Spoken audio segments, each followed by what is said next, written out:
जय हिंद। जो आप लोग क्लास 10th में हो तो ये वीडियो आप लोगों के लिए बहुत ही ज़्यादा इंपॉर्टेंट है। देखिए आज के इस वीडियो में आप लोगों को बताने वाले हैं कि मात्र 3 महीने ऐसे करो तैयारी हिंदी की, तो आपके यहाँ पर हिंदी में 70 में 70 नंबर बिल्कुल पक्के हो जाएंगे।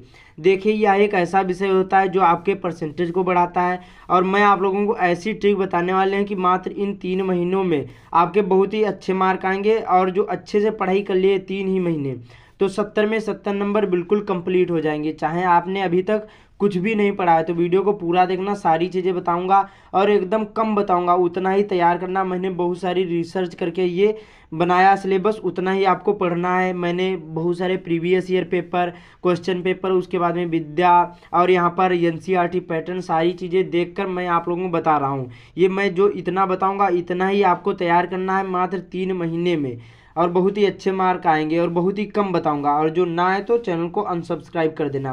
तो चलिए वीडियो को शुरू करते हैं। ध्यान से वीडियो को देखना, कहीं पर स्किप भी मत करना। जो मैं आप लोगों को बताऊंगा उसको नोट कर लेना, तभी समझ में आएगा। सबसे पहले यहाँ पर देखिए, शुरू से बात करेंगे और आखिरी तक अच्छी तरीके से सारी चीज़ें समझा दूंगा। सबसे पहले देखिए आता है आपके जो सिलेबस में होता है गद्य पद्य साहित्य। हिंदी गद्य साहित्य और हिंदी पद्य साहित्य पूछा जाता है। इसमें देखिए 10 नंबर के बहुविकल्पी क्वेश्चन पूछे जाते हैं। तो इसमें आपको क्या तैयार करना, देखिए आदिकाल, रीतकाल, भक्तिकाल, भारतेंदु युग, छायावादी युग, द्विवेदी युग के महत्वपूर्ण लेखक तथा कवि की रचनाएं। मतलब लेखक भी आपको याद करना, कवि भी, और महत्वपूर्ण जो उनकी रचनाएं ये तैयार करना है। देखिए सभी चीज़ें इसकी नहीं तैयार करना, रटना नहीं, उनको केवल समझना है। इसमें यह समझना है कि आदिकाल में कौन कौन से कवि थे, उसके बाद में रीतकाल में जैसे बिहारी भूषण, इन्हीं की रचनाएं तैयार करना। सभी चीज़ें नहीं तैयार करना, बहुत कम जो इम्पॉर्टेंट हों, हर साल पूछे गए हों, वही आपको तैयार करना है। उसी प्रकार से भक्ति काल में जैसे सूरदास, तुलसीदास और ये सभी यहाँ पर भक्ति काल के हैं।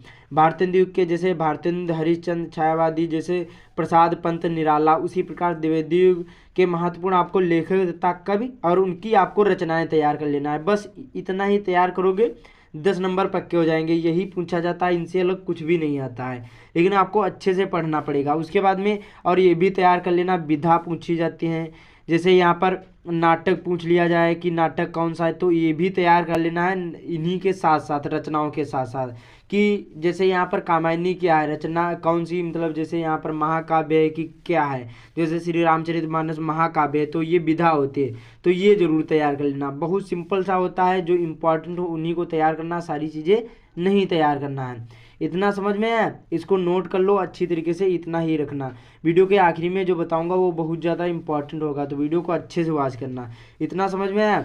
उसके बाद में जैसे आपने अभी तो कुछ भी नहीं पढ़ा है, और या जैसे पढ़ लिया तो बहुत अच्छी बात, जैसे नहीं पढ़ा है तो आपको क्या करना, जो आपके गद्यांश यहाँ पर चैप्टर है तो उसमें आपको कौन कौन से लेसन पढ़ना है। पहला मित्रता और ममता, भारतीय संस्कृत, 3 ही लेसन आपको पढ़ने हैं, 4 आपको नहीं पढ़ने हैं, बस 3 पढ़ना है। इसमें क्या करना है, पाठ का नाम याद कर लेना, जैसे ममता है और लेखक का नाम आचार्य रामचंद्र शुक्ल, उसी प्रकार से ममता जयशंकर प्रसाद, और पाठ का नाम ममता, उसी प्रकार भारतीय संस्कृत पाठ का नाम, और लेखक डॉक्टर राजेंद्र प्रसाद। बस इतना ही आपको तैयार करना है, इससे ज़्यादा कुछ नहीं तैयार करना। और आपको ये चीज़ें ध्यान रखना है, पहले उसको केवल वो जो चैप्टर होगा उसको केवल पढ़ना है, उसको याद नहीं करना है।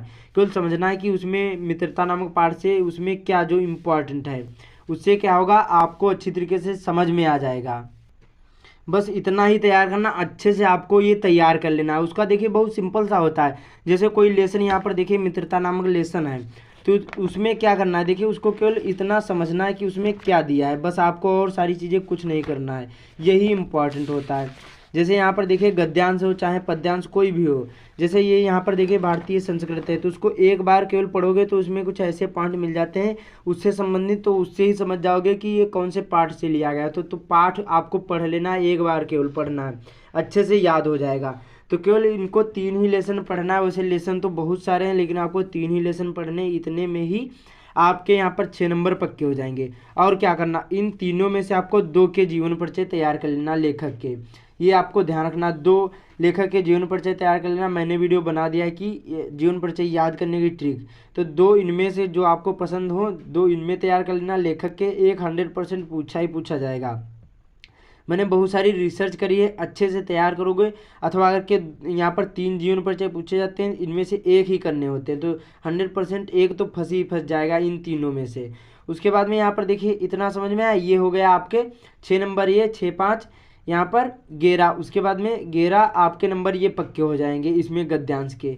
समझ में, इतना ही आपको तैयार करना, इससे ज़्यादा कुछ भी नहीं तैयार करना, क्योंकि अब आपके पास ज़्यादा टाइम नहीं बचा हुआ है और भी सारे सब्जेक्ट पढ़ने हैं, तो यही नहीं लेकर बैठना है। उसके बाद में अब बात करते हैं पद्यांश, जो यहाँ पर कवितानुमा होता है। तो पहला लेसन पद है सूरदास जी का, ये तैयार कर लेना। धनुष भंग तुलसीदास जी का, हिमालय से महादेवी वर्मा, और भक्तिनीत बिहारी लाल। बस इतना ही तैयार करना, लेकिन इनको क्या करना, अच्छे से पढ़ लेना है। जो पढ़ोगे नहीं, क्योंकि अथवा करके 2 पूछे जाते हैं, जो थोड़ा भी मिस्टेक कर दोगे तो क्या है, 1 मिलेगा, और आपको जैसे अच्छे से नहीं पढ़े तो वो भी आप लोग भूल जाओगे। तो ध्यान रखना, ये 4 ही लेसन पढ़ना है, लेकिन अच्छे से पढ़ लेना है कि सूरदास में क्या होता है। जैसे भगवान श्री कृष्ण के बारे में बताया गया होगा, धनुष भंग में भगवान राम के बारे में बताया गया होगा, हिमालय के बारे में महादेवी वर्मा के बारे में बताया गया होगा, सॉरी यहाँ पर हिमालय से बताया गया होगा। भक्तिनीत में क्या होते हैं, केवल यहाँ पर दोहे होते हैं, तो ये ध्यान रखना है। तो इसी प्रकार से ट्रिक का यूज़ करना है, ये ध्यान रखना है। और कम से कम आपको इनमें से 3 आपको ये जीवन परिचय तैयार कर लेना। एक कहावत कही गई, तुलसी सूर बिहारी जिनसे बोर्ड परीक्षा आ रही, तो 3 इसमें कवि के जरूर तैयार कर लेना जीवन परिचय। तुलसीदास, सूरदास और बिहारी लाल, ये 3 के तैयार कर लेना। 2 कवि के, लेखक के 3, ये 5 हो जाएंगे। तो 100% इन्हीं में से पूछा जाता है। कहावत भी कही गई, और एक तो जरूर ही हर साल पूछा जाता। तो ये ध्यान रखना, इन तीनों में से आपको एक जरूर तैयार कर लेना है। मतलब तीनों तैयार कर लेना, एक आपको लिखना है। समझ में आया, तीनों तैयार करने पड़ेंगे, एक नहीं तैयार करना है।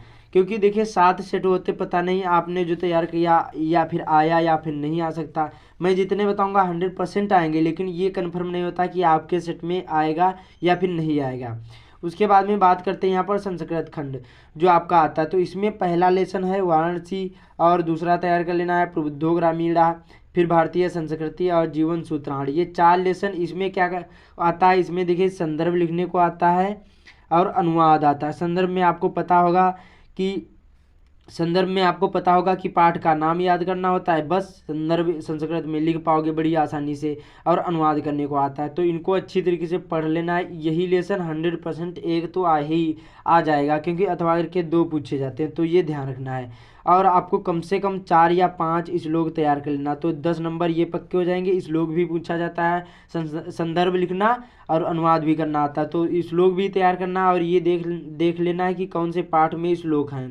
और ये 5 श्लोक तैयार करोगे तो 1 श्लोक लिखने को आता है, तो 12 नंबर ये पक्के हो जाएंगे इसमें से।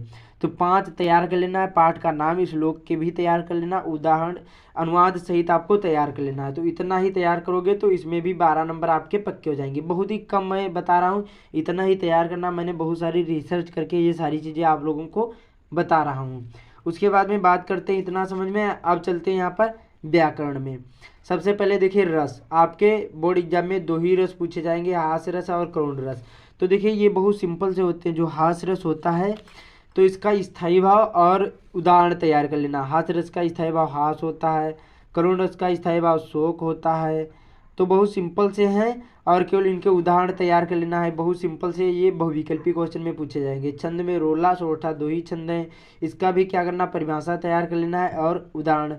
अलंकार में उपमा रूपक उत्प्रेक्षा 3 ही अलंकार हैं, बहुत सिंपल से हैं। मैंने इस पर वीडियो बना दिया, आप लोग चैनल पर विजिट करके देख सकते हैं।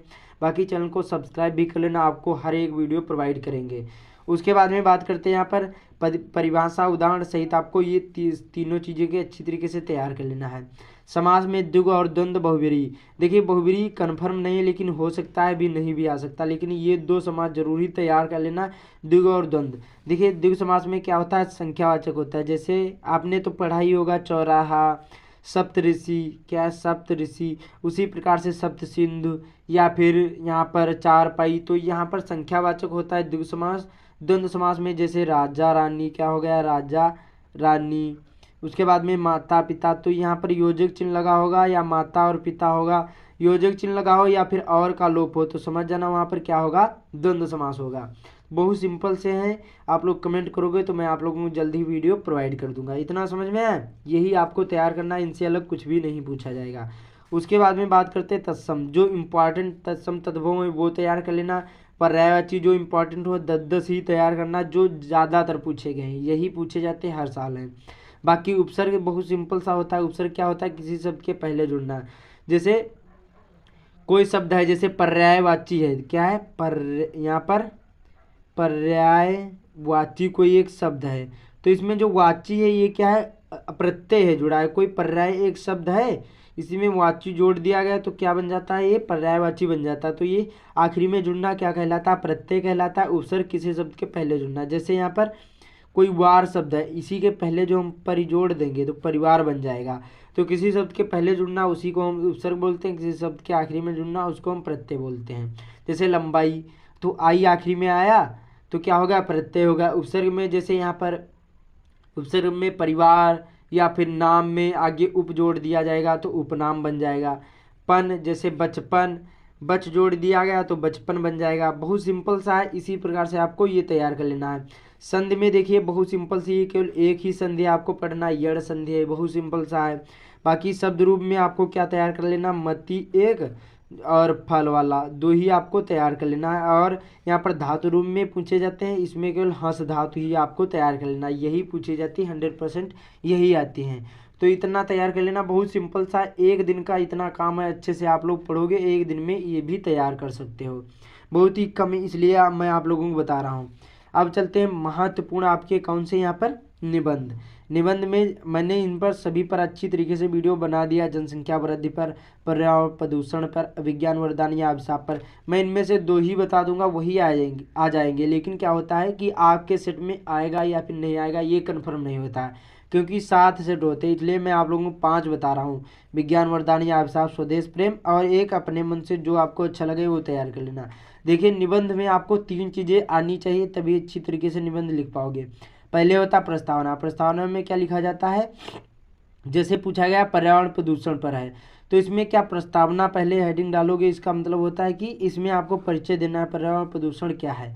मध्य भाग जो बीच का भाग होता है, तो पर्यावरण प्रदूषण जैसे आपने निबंध लिखा तो इसमें मध्य भाग में क्या आ जाएगा, पर्यावरण प्रदूषण के कारण, क्या है कारण, फिर उसके बाद में इसी के निवारण, क्या निवारण, ये सभी मध्य भाग में आते हैं। कारण, निवारण, ये सभी मध्य भाग में। आखिरी में आता है उपसार, ये निष्कर्ष या उपसार बोल सकते हैं, ये निबंध का आखिरी भाग होता है। तो बस 3 चीज़ें आप लोग अच्छी तरीके से हेडिंग ध्यान रखना, सभी चीज़ों की अच्छी तरीके से आप लोग निबंध लिख पाओगे। तो मैंने सारी चीज़ें बता दी, इतनी ही तैयार करना है, मैं बहुत कम बताया हूँ, इतना ही तैयार करना। जैसे आपने तैयार कर लिया तो बहुत ही अच्छी बात, नहीं तैयार किया तो आपको इतना ही तैयार करना, इससे ज़्यादा कुछ भी नहीं पूछा जाएगा। अच्छे से तैयार करोगे तो पूरे के पूरे नंबर मिलेंगे और यही आपके परसेंटेज को बढ़ाते हैं। तो इस वीडियो को ज़्यादा से ज़्यादा शेयर कर देना। बाकी चैनल पर पहली बार आए चैनल को सब्सक्राइब कर लेना। आपको अच्छी तरीके से तैयारी यहाँ पर कराई जा रही, चाहे कोई भी सब्जेक्ट हो, कमेंट करना, मैं आप लोगों को ऐसे ही इंग्लिश का भी वीडियो बना दूंगा। तो चैनल को जरूर ही सब्सक्राइब कर लेना। तो मिलते हैं अगले वीडियो में, तब तक के लिए जय हिंद।